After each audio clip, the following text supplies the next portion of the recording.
Hello दोस्तों, आप सभी का स्वागत है आपका अपना क्लास एसएस क्लास 2.0 में। यूरोप का राष्ट्रीयवाद। यूरोप में राष्ट्रीयवाद का उदय कैसे हुआ, इन सभी से रिलेटेड जितने भी एमसीक्यू क्वेश्चन हो सके उन सभी को हमने कवर करना शुरू कर चुके हैं। ये हमारा पार्ट 3 होगा। इससे पहले पार्ट 2 तक हमने कवर कर लिए हैं। आप लोग प्लेलिस्ट के सेक्शन में जाके देख सकते हैं। चलिए बिना टाइम वेस्ट किए अपने क्लास को शुरू करते हैं। इसमें आपको लगभग 20 क्वेश्चन मिल जाएंगे, ठीक है ना। तो आज का पहला प्रश्न है, 1830 की क्रांति के बाद फ्रांस में किस प्रकार का शासन स्थापित हुआ? बताइए, फ्रांस में किस प्रकार का शासन का स्थापना हुआ? ऑप्शन ए संघीय शासन व्यवस्था, ऑप्शन बी संवैधानिक राज व्यवस्था, ऑप्शन सी निरंकुश राजतंत्र, ऑप्शन डी गणराज्य। क्या होगा? तो इसका सही जवाब होगा ऑप्शन बी, संवैधानिक राजतंत्र की स्थापना हुआ फ्रांस में। चलिए आगे चलते हैं। क्वेश्चन नंबर 2, इटली एवं जर्मनी वर्तमान में किस महादेश के अंतर्गत आते हैं? Most VVI. बताइए किस महादेश में आते हैं? ऑप्शन ए उत्तरी अमेरिका, ऑप्शन बी दक्षिणी America, option C Europe, option D पश्चिमी एशिया। बताइए किसके अंतर्गत आते हैं? तो यह यूरोप के अंतर्गत आते हैं, option C. Question number 3, act of union किस वर्ष पारित हुआ था? बताइए एक्ट ऑफ यूनियन किस वर्ष पारित हुआ था? ऑप्शन ए 1688 में, ऑप्शन बी 1707 में, ऑप्शन सी 1788 में, ऑप्शन डी 1807 में। बताइए एक्ट ऑफ यूनियन किस वर्ष पारित हुआ था? तो इसका सही जवाब होगा ऑप्शन बी, 1760 में एक्ट ऑफ यूनियन पारित हुआ था। ठीक है, आगे चलते हैं।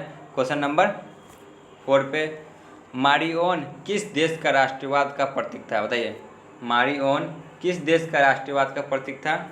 Option A France, option B Germany, option C Italy, option D रूस। तो मारिओन फ्रांस देश का राष्ट्रवाद का प्रतीक था। आगे चलते हैं।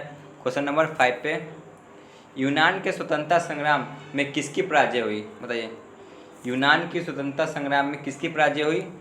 ऑप्शन ए यूनान की, ऑप्शन बी तुर्की की, ऑप्शन सी रूस की, ऑप्शन डी फ्रांस की।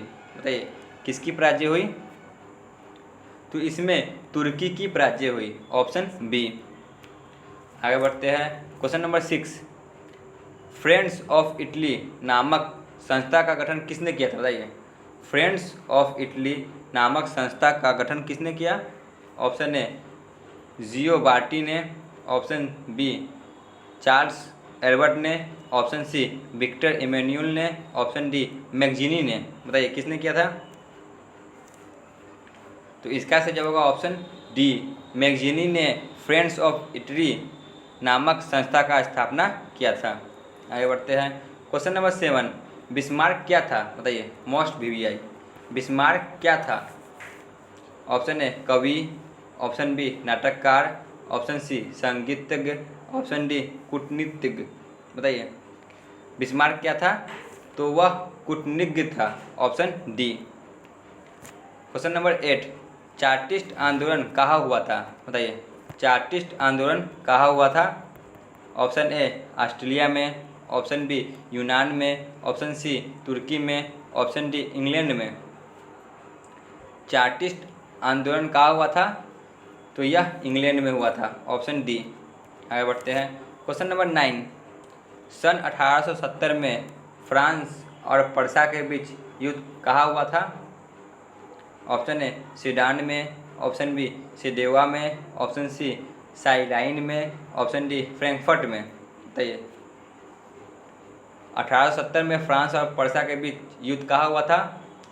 तो यह सूडान में हुआ था, ऑप्शन ए। आगे चलते हैं। क्वेश्चन नंबर 10 पे आते हैं। क्वेश्चन नंबर 10, राष्ट्रवाद की अवधारणा का जन्म किस घटना से माना जाता है? बताइए राष्ट्रवाद की अवधारणा का जन्म किस घटना से माना जाता है? ऑप्शन ए पुनः जागरण, ऑप्शन बी धर्म सुधार आंदोलन, ऑप्शन सी गौरवपूर्ण क्रांति, ऑप्शन डी फ्रांस की क्रांति। इसका से जवाब होगा ऑप्शन ए, पुनः जागरण। ठीक है ना। आगे बढ़ते हैं। क्वेश्चन नंबर 11, कार्बोनरी की स्थापना किस वर्ष किया गया? बताइए, कार्बोनरी की स्थापना किस वर्ष किया गया? ऑप्शन ए 1810 में, ऑप्शन बी 1815 में, ऑप्शन सी 1830 में, ऑप्शन डी 1848 में। बताइए, कार्बोनरी की स्थापना कब किया गया? तो इसकी स्थापना 1810 में किया गया। चलिए आगे बढ़ते हैं। क्वेश्चन नंबर 12, किस संधि द्वारा जर्मनी का एकीकरण हुआ? बताइए, किस संधि द्वारा जर्मनी का एकीकरण संभव हुआ? ऑप्शन ए डेनमार्क की संधि, ऑप्शन बी गैस्ट्रिक की संधि, ऑप्शन डी सी प्राग की संधि, ऑप्शन डी फ्रैंकफर्ट की संधि। तो जर्मनी का एकीकरण किस संधि द्वारा हुआ? तो इसका सही जवाब होगा ऑप्शन डी, फ्रैंकफर्ट की संधि द्वारा संभव हुआ। क्वेश्चन नंबर 13, सेल्सविग और होल्स्टीन संबंध किस देश का के एकीकरण से था? बताइए, इन दोनों का संबंध किस देश के एकीकरण से था? ऑप्शन ए इटली के एकीकरण, ऑप्शन बी जर्मनी के एकीकरण, ऑप्शन सी यूनान के एकीकरण, ऑप्शन डी अमेरिका का एकीकरण। तो सेल्सविग और होल्स्टीन का संबंध जर्मनी के एकीकरण से था। ऑप्शन बी के साथ जाइए। क्वेश्चन नंबर 14, 1829 ईस्वी की एड्रियानोपुल की संधि किस देश के साथ हुई? बताइए, एड्रियानोपुल की संधि किस देश के साथ हुई? ऑप्शन ए रूस, ऑप्शन बी यूनान, option C Britain, option D Poland. तो एड्रियानोपुल की संधि रूस के साथ हुई। Option A. Question number 15, German Rhine राज्य का निर्माण किसने किया? बताइए, जर्मन राइन राज्य की निर्माण किसने किया? ऑप्शन ए लुइस 18वां ने, ऑप्शन बी नेपोलियन बोनापर्ट ने, ऑप्शन सी नेपोलियन तृतीय ने, ऑप्शन डी बिस्मार्क ने। जर्मन राइन राज्य का निर्माण नेपोलियन बोनापर्ट ने किया। Option B. चलिए चलते हैं आज के अंतिम प्रश्न पे। क्वेश्चन नंबर 16, गौरीबाल्डी पेशे से क्या थे? बताइए, गौरीबाल्डी पेशे से क्या थे? ऑप्शन ए सिपाही, ऑप्शन बी किसान, ऑप्शन सी जमींदार, ऑप्शन डी नाविक। बताइए, most VVI previous year question भी है। बताइए, गौरीबाल्डी पेशे से नाविक थे। Option D.